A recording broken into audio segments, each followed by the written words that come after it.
अच्छा दोस्तों, तो आज बात करते हैं अपन टाटा मोटर्स की। वीडियो बनाना बहुत ज़रूरी था। मैं शॉर्ट्स तो काफ़ी अपडेट कर रहा हूँ आपको शॉर्ट्स से, बट वीडियो बनाना मुझे ज़रूरी लग रहा था, इसलिए मैंने वीडियो बनाई है। ठीक है, इम्पोर्टेंट है। पहले क्लियर कट बात बोल रहा हूँ, वीडियो लंबी हो सकती है। अगर वीडियो यूज़फुल लगे आप लोगों को तो चैनल को लाइक कमेंट शेयर करना। और उससे पहले एक चीज़ और बोलना चाहूँगा, प्रीवियस शॉर्ट्स आपने नहीं देखे हो, चाहे वो बैंक निफ्टी हो, चाहे टाटा मोटर्स हो या एक्स बजट, कोई सा भी स्टॉक को जो डेली अपन अपडेट देने हैं, उसमें से अगर आपको एक भी चीज़ एक भी वीडियो यूज़फुल लगती है तो प्लीज़ चैनल को लाइक कमेंट फॉलो ज़रूर करिएगा। और किसी भी पे डिटेल वीडियो बनाना है तो आप प्लीज़ कमेंट बॉक्स में ज़रूर बताइएगा। तो अब अपन बात करते हैं टाटा मोटर्स की। डेली टाइम फ्रेम है, डेली वीकली मंथली तीनों टाइम फ्रेम में अपन बात करेंगे, जैसा कि हमेशा करते हैं। ठीक है, तो सबसे पहले मैं आपको डेली दिखा रहा हूँ। डेली की RSI है 33। ठीक है, डेली की RSI 33 जो कि एक नेगेटिव है। और वहीं अगर मैं चार्ट पे वीकली टाइम फ्रेम ले चलूँ आपको, तो वीकली टाइम फ्रेम में RSI है 46। प्लीज़ केयरफुल, 46.53 है, मोटा मोटा 47 मान लीजिए। ठीक है, और मंथली टाइम फ्रेम की बात करूँ तो RSI है 63। अब अगर अपन डेली वीकली मंथली की बात करें तो वीकली पॉजिटिव है, ओके, मंथली स्ट्रॉन्ग है, वीकली 47 है, तो मोटा मोटा 40 पे सपोर्ट भी बोल सकते हैं या 50 ऊपर है, लेकिन 60 से नीचे तो एक बार के लिए इसको अपन नेगेटिव साइन देते हैं कि नेगेटिव है। ठीक है, और अगर यही मैं डेली की टाइम फ्रेम की बात करूँ, डेली टाइम फ्रेम के अंदर RSI है 33.72, मोटा मोटा 34, यहाँ से क्लियर कट नेगेटिव साइन है। ठीक है, अगर ये 40 पे आके सपोर्ट लेता है और वीकली की RSI 60 पे सपोर्ट लेती है तो एक बेस्ट अपॉर्चुनिटी रहेगी टाटा मोटर्स के लिए। अगर ऐसा नहीं होता है तो क्या होता है, दोनों अपन पूरी डिटेल में बात करेंगे। वीडियो प्लीज़ दोनों में बताऊंगा कि क्या करना है, कैसे करना है, और उसका भी बताऊंगा कि आगे क्या अपॉर्चुनिटी टाटा मोटर्स के, शेयर क्यों गिर रहा है, इसकी भी अपन डिटेल में बात करने वाले हैं। ठीक है, तो सबसे पहले अपन डेली टाइम फ्रेम के अंदर बात करते हैं। डेली टाइम फ्रेम के अंदर RSI के अलावा और क्या चीज़ नेगेटिव है उसकी बात करते हैं। डेली टाइम फ्रेम के अंदर 50 EMA के नीचे शेयर ट्रेड करा, जो कि एक सबसे बड़ी नेगेटिव बात है। जब 50 मूविंग एवरेज के नीचे इसने ट्रेड किया है, यहाँ से एक अच्छा खासा सेलिंग प्रेशर देखने को मिला। और अगर इस 50 मूविंग एवरेज को टच करने के बाद अगर शेयर अप साइड देता है तो यहाँ से एक अच्छा खासा मूव देखने को मिला है। वो मूव भी आपको मैं बता देता हूँ कैप्चर करके कि कौन से मूव की बात। देखिए, इस जगह 50 मूविंग एवरेज ने टच किया तो यहाँ से कितनी शानदार रैली आई, बरोबर है। और यहाँ से वापस 50 मूविंग एवरेज को टच किया तो वापस देखिए शानदार कितनी मूविंग आई है। मतलब जब इसने टाटा मोटर्स ने 50 मूविंग एवरेज को टच करके अप साइड सस्टेन किया है, वहाँ से एक शानदार रिकवरी देखने को मिली है अप साइड में। मैं जो भी बात बोल रहा हूँ प्लीज़ ध्यान से सुनिएगा, क्योंकि यहाँ पे सीखने लायक लर्निंग बहुत मिलेगी। ठीक है, और वापस देखिए इसने 50 मूविंग एवरेज को टच किया और वहाँ से सस्टेन किया, तो देखिए कितनी शानदार मूव आया। लेकिन ये तो हो गई अप साइड के बाद, लेकिन हर सिक्के के दो पहलू होते हैं। वैसे डाउन साइड के अंदर जब 50 मूविंग एवरेज को एक ब्रेक करके डाउन आया है तो वहाँ से टाटा मोटर्स डाउन साइड के अंदर भी गया है। ठीक है, अब आपके सामने रिजल्ट देखिए, अभी तक टाटा मोटर्स अप है, ब्रेक किया डाउन, टच करके वापस अप। मतलब आप देखिए 50 मूविंग एवरेज का कितना रोल प्ले हो रहा है एक स्टॉक के अंदर। मेरी बात आपको क्लियर लगी है? अगर वीडियो सही लग रहा है तो प्लीज़ लाइक कमेंट में ज़रूर बताइएगा। जब 50 मूविंग एवरेज को टच करके अप साइड में सस्टेन किया, अच्छा अप साइड में मूव दिया है, 2 बार आपको सामने रिजल्ट दिखाया है मैंने। 2 क्या, ये देखिए यहाँ पे भी एक छोटा मूव 3, और जब क्रॉस किया तो यहाँ से डाउनफॉल पे है, डाउनफॉल भी मैं ये वापस देखिए डाउन, और ये वापस देखिए अप।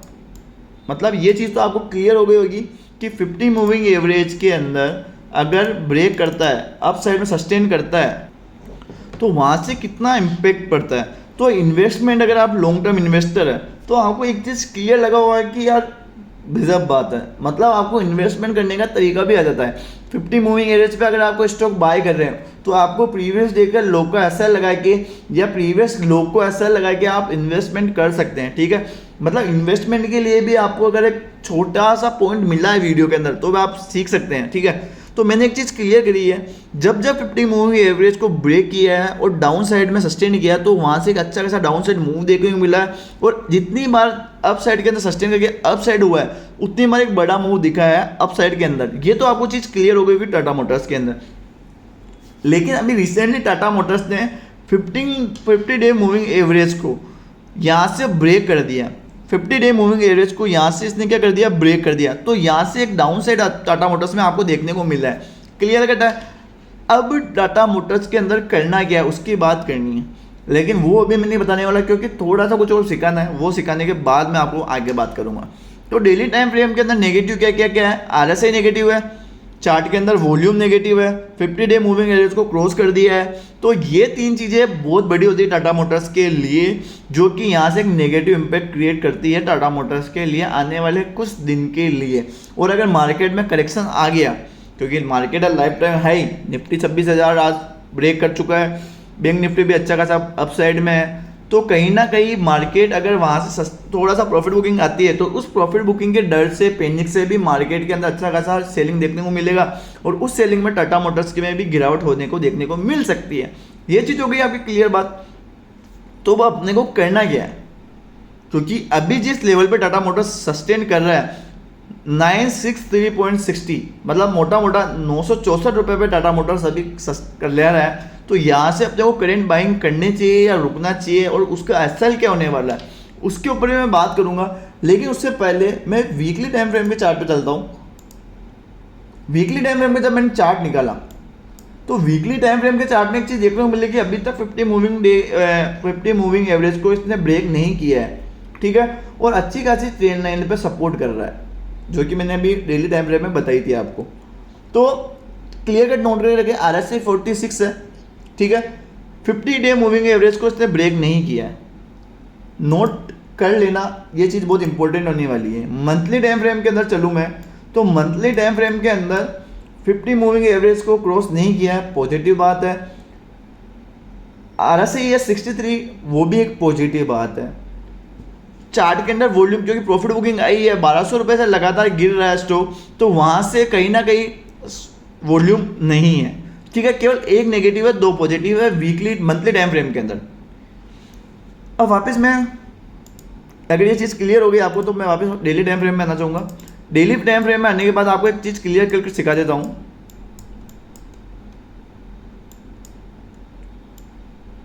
अभी करेंट मार्केट प्राइस अगर मान लीजिए कल के सेशन में गैप इन अप होता है, गैप डाउन होता है, वो कल का मार्केट बताएगा, ठीक है। तो जो भी कल का मार्केट होता है उस सिनेरियो में अपन देखते हैं, अगर 951 का लेवल ब्रेक नहीं करता है, ठीक है, 951 जो कि ये लेवल है, अगर ये लेवल ब्रेक नहीं करता 951 का, तो आपको घबराने वाली बात नहीं है। अगर यहाँ से 951 का लेवल ब्रेक कर देता है टाटा मोटर्स, तो यहाँ से आपको एक सेलिंग अच्छी खासी देखने को मिल सकती है। ये वाला लेवल 951, प्लीज़ ध्यान से समझिएगा, 951 का लेवल बहुत इंपॉर्टेंट लेवल होने वाला है। अगर ये लेवल ब्रेक कर देता है तो आपको टाटा मोटर्स में एक सेलिंग देखने को मिल सकती है। और एक अच्छी गुड न्यूज़ ये है, क्योंकि मंथली स्ट्रॉन्ग है, वीकली भी स्ट्रॉन्ग हो रहा है, ठीक है। डेली टाइम फ्रेम, अगर डेली टाइम फ्रेम की जो RSI है वो 40 पे कल सपोर्ट ले लेती है, 40 पे, ठीक है, 40 पे अगर सपोर्ट ले लेती है तो यहाँ से आपको एक अच्छा खासा मूव देखने को मिल सकता है अप साइड के अंदर। वो कैसे, इस ट्रेंड लाइन से सब टच करके जो भी कर रखा है इसने, और अप साइड के अंदर सस्टेन होता है, तो आपको एक अप साइड के अंदर टारगेट देखने को मिलेगा। और 995 का लेवल ब्रेक कर देता है तो आपको टाटा मोटर्स में वापस एक अप साइड रैली देखने को मिल सकती है। लेकिन इंपॉर्टेंट लेवल, मैं फिर बोल रहा हूँ, इंपॉर्टेंट लेवल को प्लीज़ नोट डाउन करके रखिएगा, क्योंकि ये इंपॉर्टेंट लेवल बहुत इंपॉर्टेंट है, 951। अगर 951 के लेवल को ब्रेक कर दिया तो टाटा मोटर्स में सेलिंग प्रेशर देखने को मिल सकता है। प्लीज़ बात को समझिएगा, नोट कर लीजिएगा, लेवल 951 इंपॉर्टेंट लेवल है। अगर आप यहाँ से बाइंग कर रहे हैं, इन्वेस्टमेंट कर रहे हैं, कुछ भी कर रहे हैं, स्ट्रिक्ट स्टॉप लॉस लगा के करिएगा, 951 का स्ट्रिक्ट स्टॉप लॉस, ठीक है। ये चीज़ क्लियर कर दी मैंने, daily weekly monthly time frame बता दिया। गिरने का रीज़न ये है कि टाटा मोटर अभी सभी गाड़ियों में 50,000 से लेकर 2.5-3 लाख रुपए का डिस्काउंट दे रहा है। इसके चलते टाटा मोटर्स के क्वार्टरली रिजल्ट के प्रॉफिट में कहीं ना कहीं इम्पैक्ट पड़ेगा। ये न्यूज़ मार्केट के अंदर एक नेगेटिव सेंटीमेंट के रूप से ही है टाटा मोटर्स के लिए, इसलिए यहाँ से एक सेलिंग प्रेशर आपको देखने को मिला है टाटा मोटर्स के अंदर, ठीक है। और जब टाटा मोटर क्वार्टरली रिजल्ट का परफॉर्मेंस अच्छा होगा तो टाटा मोटर्स में वापस एक अपसाइड पोजीशन आएगी। ये सिर्फ मैं ट्रेडिंग के लिहाज से बोल रहा हूँ। अगर कोई इन्वेस्टर्स है जो लॉन्ग टर्म विजन लेके चल रहा है टाटा मोटर्स के लिए, तो उनके लिए एक गोल्डन अपॉर्चुनिटी है।